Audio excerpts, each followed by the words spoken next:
Dino Charger, ready! And it's Dino Supercharged Saturday. Before going to the panel and re-entering the con after lunch, here's who I bumped into and actually took a selfie with him. Check it out. Yep, he is wearing his Super T-Rex Red Ranger cosplay, which is also known as Kiryu Red Carnival. He told me that he lost his badge and left with someone else inside, so he was actually stuck outside. Without the badge, he cannot get in. So I've actually went up inside and find his other We the Geeks of East Los Angeles representative, and that's Marisol. And I luckily found her that quickly and told her that Carlos was actually outside of the con and he'll be waiting for you. And luckily, I never knew how fast I would pick up if she would actually be found as quickly as possible with her other friends. Anyway, I learned a valuable lesson that Saturday. Never ever leave your badge with someone else inside and get stuck at the same time. Basically, I'm his hero that Saturday, and I feel glad about myself for helping a friend. Now it's celebrity time! I told her that she was great in Turbo and in Zeo, but that's funny how she was actually doing bad in the beginning of the movie of Turbo, a Power Rangers movie. But in the end, the season of Turbo actually makes up for it. Next, the most important role that she was in the Power Rangers season was in Mighty Morphin Power Rangers season 3. She was transformed from a cat to a human being because of you know who, Rita Repulsa. She was put into a spell from a transformation of a cat, then a human, and being manipulated so she can get anyone's power coin. And luckily, she only brought in the Pink Ranger's power coin. Who knew? But in my opinion, that she is the most interesting Pink Rangers I've ever met during season 3. No voice for Alpha, but just the suit actor. But I find her booth that she has her suit along with her and it lights up. It was really awesome. That's part of me saying, oh, I really want to wear that, but no. You can't wear someone else's stuff, and that's why I respect her. Anyway, it's cool that Alpha's helmet was actually lighting up, and to be honest, she is the second suit actor that did Alpha in the Mighty Morphin series. But I couldn't get to meet the other suit actor that did Alpha, which is the very first one. But oh well, I'll try next time. And I know what your fans gonna think. Red Rob, you have one job. What's better to talk with the dynamic duo of side characters in the Power Rangers franchise? And that is Bulk and Skull. Oh, I heard someone already put a hashtag on them and said Team Bulk and Skull. And it's been a pleasure seeing these guys in the Morphicon and tell them that they're hilarious when they're on screen. Even they did a lot better towards future seasons like Zeo, Turbo, and In Space. And recently towards Wild Force and Super Samurai. And Will Samurai as well because he has another actor which I will speak about it later. And I told them about my favorite scene in I think season 2 when I first heard about it, and it's like saying that Bulk had found a note in his locker, hands it to Skull, and when he reads it, and Bulk just said, "Do you know what this means?" And Skull was like, "Somebody knows your locker combination." Oh boy. Oh, it's been hilarious. uh But they did a funny thing in a con. Paul Schreier actually took out hand sanitizer and just asked for my hand just to put it on his leg, saying, oh, okay, might as well. I don't know if it's actually extremely funny or extremely professional. Well, it's actually both. Because when we're shaking hands, it was like, he's literally trying to slip in. It feels that they're actually professionals of being physical comedians. They're pretty funny to meet up with. He has the awesomest villain voices I've ever heard on television.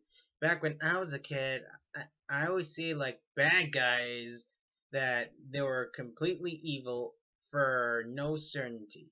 And luckily, I grew up that baddies are just villains. And and my favorite was actually Lord Zed on television because it actually makes it scary for the kids. And I heard parents complain about it. But shouldn't villains supposed to be scary? I mean, why can't many parents complain about Maleficent? Why can't many parents complain about Ursula? And so far and so forth. You get the idea. But how can you not like Lord Zed? How can you not like this guy who's becoming Lord Zed that time?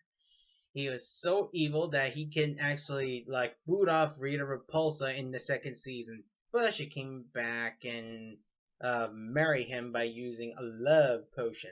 So yeah, I'm beginning to like Lord Zed to a certain extent. I was surprised that she was out of her booth just to give a family a portrait picture for them inside to be on her booth. And Scorpina is an awesome side character for being villains.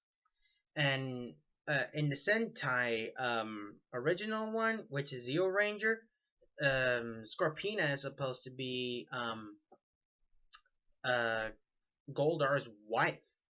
And that was kind of creepy of knowing what it is, like a human with a monster. Well, you already find so many characters who actually done it, but none to this certain extent for being in a Sentai. But they still like feel like they're in a relationship in the Mighty Morphin series. But I'm beginning to like her ranks being with Goldar as the most powerfulest warriors close to Rita Repulsa. And Rita Repulsa is usually superior over all of her peers until Lord Zeb comes along. Anyway, she does awesome in the series, and I love Scorpina. When I got to the Alien Rangers booth, the Black Ranger was not there anymore when I got there. I sort of missed him, but next time. And the Blue Ranger, he pays his homage to Billy almost a couple of seasons later, or 3, if I may add. And the White Ranger, oh man, I can't believe she's the leader of the team, but I'm glad that she's doing her job as well for being leader of the Aquitar Rangers. And they had some certain symbols that represents their color of their suits. Hers was literally, she showed me like this, as if she was like performing a heart during her actually it was her middle finger. It's like this. You see? It was pretty awesome that she demonstrated that for me. And I told both the Blue and the White Ranger the Aquitar battle cry. I know it, you all should know it. It sounded like this. Rangers of Aquitar, full power, power of water, power of light, powers unite! Wow, it was pretty awesome. And they are actually enjoying my praise for them for being as Alien Rangers. She just came out of nowhere from season 3. But ever since they got back with the Zeo crystals, now they became the Zeo Power Rangers. And when I looked up to her in the season, she was kind of fun of a character. Even though she came from another time period where animals do get sick during the time. And luckily there's some good times that she's learning of what time she's been in. And I adore that character. That's what exactly that I told Nakia. And basically, it was pretty cool. I asked him if his hair has gotten bleach all over it, and he answered very truthfully that his hair was bleached during the show. And when he got all that bleach out of his hair, and grew a bit older, he still has some silver in his hair. Yeah, aren't we all? We are going to grow old someday.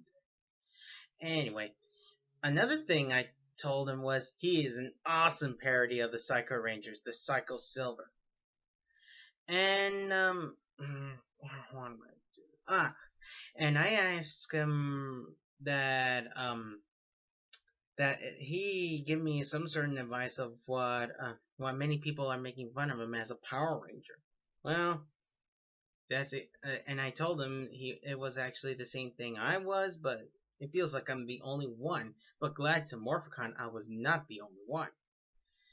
And he gave me some excellent advice about persevere and don't care of what anyone said. Just be happy of what you have. And that's awesome advice from Justin.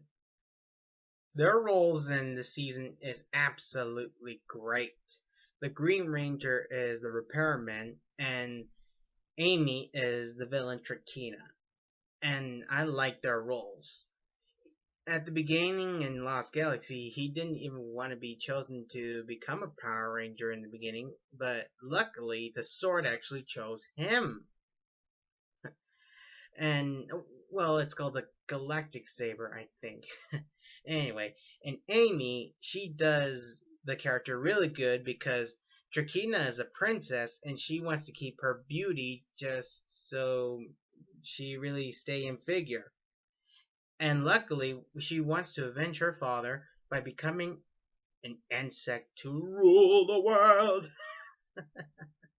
Anyway, their roles are really awesome. And if you already noticed that I'm putting Reggie and Amy's entrance slot together, well, not only they have the same last name, but they're married. I'm not kidding. They're actually married. That's actually becoming that the Green Ranger is already married to a woman from the franchise, which is the villain, and the second one, which is in RPM, the Green Ranger with like Dr. K. Well, it's a small world that I didn't know that the Galaxy Green Ranger marries someone from the franchise and who is a villain. Anyone quoted this character as the most stoic Red Ranger of all time. But the one thing I'm glad about this character and the actor that plays in this season, that tells you that one lesson. Never mess with Carter Grayson. He was totally awesome for being that serious and knows how to save a lot of people for being a Power Ranger and as a firefighter. A pilot and a personal VIP? That's pretty funny for him being the Green Ranger. And as a matter of fact, he really wants to like get his way with Miss Fairweather, which is the side character for Power Rangers Lightspeed. And for the record, I like the Green Ranger for him being like pretty cocky as a ranger. I never heard that a ranger can be that cocky. And for his booth, I really enjoyed his pilot helmet. I can see it was the real thing. And basically, he and Sean C.W. Johnson had the Lightspeed jackets, and they fit pretty well. And by the way, I saw Sean C.W. Johnson wearing the Lightspeed Morpher. And that's pretty awesome that it still fits in him. And I didn't see the Morpher on Keith's wrist either. I don't know if it doesn't fit or not. But I'll try look at his Morpher next time.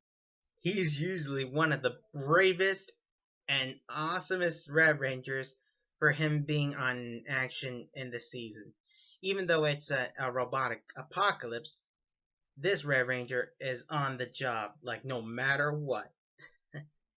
Anyway, for him, I actually like his actions for being a Red Ranger. And there's something that I didn't know from him was he's in Jessica Jones. Yeah, like Marvel's Jessica Jones on Netflix. I'll try look over in Jessica Jones on Netflix as soon as possible and gladly I see he still has his jacket with him and wears it for a fan, and he looks awesome. Very awesome. And now it's time for the Dino Supercharged panel. Now, long story short, that these guys just came into the panel, reintroducing themselves and showing their behind the scenes, and of course the bloopers. They were really hilarious, and their announcements to the actors that they become Rangers, and they were so surprised, especially to the Pink Ranger. She was so speechless. It was hilarious that she was speechless, but I would be surprised if I was a ranger. Red, most likely. Anyway, um, the way I love this panel is that everyone still has love for Power Rangers, even to Dino Supercharge. And now they've actually put up a clip of the upcoming season, Power Rangers Ninja Steel. And before entering the panel, I got myself a pin, you see, right here, the pin of the logo. And after finishing watching Ninja Steel, the teaser trailer, everyone was chanting, Ninja Steel, Ninja Steel, Ninja Steel. Oh man, I felt the love for the season. And since they were announcing it, guess who brought in? The mystery guests that are coming to this Saturday's Morphicon are the new cast of Power Rangers Ninja Steel. I think one of the moments that there's a reunion to the Blue Ranger, and that is Peter Sudarso, younger brother of Yoshi Sudarso, the Blue Ranger from last season. It was a really touching moment. And how do I feel about the Dino Church cast? Well, before you were going to ask in the comment section below, it was really great. They did differently for the race and diversity. I don't mind about the cast. They're excellent. Kind of like Dino Charge. They're excellent cast. How can you not love them? And now they bring in Ninja Steel, and the cast is actually pretty good. And I hope Ninja Steel will do great in 2017. Actually, it was January of 2017. Go watch it on Nickelodeon. Well, sadly, it has to be Nickelodeon. Well, if you know what I mean. And check out these pics while I'm in the panel. This is the pic where I actually take a seat. This is basically a bad attempt for taking a selfie, while my close-up is too dark and the far away shot is too bright. A second shot to the cast, and it was pretty good at the time.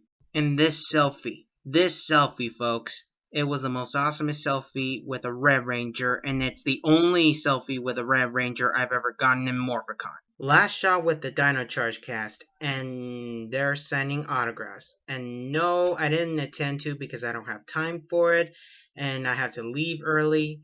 And finally, yeah, the line is too long, and I couldn't attend for meet and greet anyway. If you check the official Power Morphicon Facebook page, you might find this pic in the cover page, but it wasn't my pic position, it was someone else's. Just take a look. Yep, that's the position from the Dino Victory Extreme Charge. And took a final selfie before I left. No hold this time, but the only thing I brought was this little pin right here. The logo of Power Rangers Ninja Steel. But it wasn't even that bad. Well, it would be because I would hate my wallet if I don't have a budget for me to buy something to have a souvenir, except for getting something extra for free. But I had a good time in Power Morphicon, and this is the only reason I come here, just to meet and greet, see a lot of friends, and look up some merchandising from Super Sentai and Power Rangers, even Kamen Rider and some sort. Well, that's it for me on day 2, and coming back for day 3.